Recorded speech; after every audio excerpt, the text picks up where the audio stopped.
Royal Challengers বেঙ্গালুরুর IPL champion trophy উদযাপনে মর্মান্তিক মৃত্যুর ঘটনায় দলটির এক শীর্ষ কর্মকর্তাকে গ্রেফতার করেছে পুলিশ। একই ঘটনার জেরে বেঙ্গালুরু পুলিশ কমিশনারকে দায়িত্ব থেকে বরখাস্ত করা হয়েছে। ভারতীয় সংবাদ মাধ্যম এমনটিই জানিয়েছে। গত ৩ জুন আহমেদাবাদে পাঞ্জাব কিংসকে হারিয়ে আইপিএল ট্রফি জেতে আরসিবি।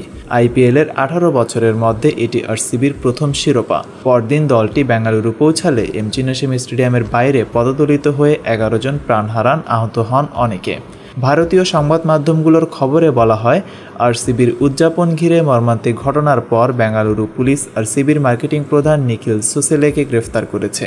তার আগে কর্ণাটক রাজ্য সরকারের মুখ্যমন্ত্রী সিদ্দারামাইয়া বৃহস্পতিবার বেঙ্গালুরু পুলিশ কমিশনার বি দয়ানন্দকে বরখাস্ত করেন। নতুন কমিশনার হিসেবে দায়িত্ব দেওয়া হয়েছে সীমান্ত কুমার সিংকে।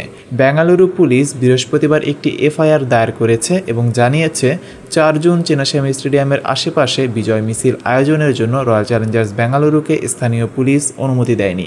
পুলিশের দাবি, ৪ জুন ভোর ৫:৩০ পর্যন্ত তাদের সদস্যরা দায়িত্বে ছিলেন। সারাদিন ডিউটি করে পরদিন ভোর পর্যন্ত তাদেরকে একটানা দায়িত্ব পালন করতে হয়েছে। সকলেই ছিলেন ক্লান্ত এবং প্রচণ্ড পরিশ্রান্ত, তাই দিনের বেলায় আরেকটি বড় জমায়েত সামাল দেয়া সম্ভব ছিল না। এই দিকে বিপুল পরিমাণ সাধারণ মানুষের জমায়েত হতে পারে আশঙ্কা করে বাড়তি নিরাপত্তা এজেন্সি রিক্রুটের কথাও জানানো হয় দলটিকে। অন্যথায় ২-৩ দিন পরে অন্য কোনো দিন কিংবা সাপ্তাহিক ছুটির দিনে প্যারেড আয়োজনের ব্যাপারে অনুরোধ করা হয়, কিন্তু আরসিবি পুলিশের কোনো কথার গুরুত্ব দেয়নি। পুলিশের অভিযোগ, অনুমতি না থাকা সত্ত্বেও আরসিবি তাদের ইভেন্ট পার্টনার ও কর্ণাটক স্টেট ক্রিকেট অ্যাসোসিয়েশনের পক্ষ থেকে যৌথভাবে মিছিলের আয়োজন করে। এমনকি ৪ জুন আরসিবি তাদের সোশ্যাল মিডিয়া এবং ওয়েবসাইটে মিছিলের ঘোষণা দেয়, সেই সাথে বিনামূল্যে স্টেডিয়ামে প্রবেশের আমন্ত্রণ জানায়।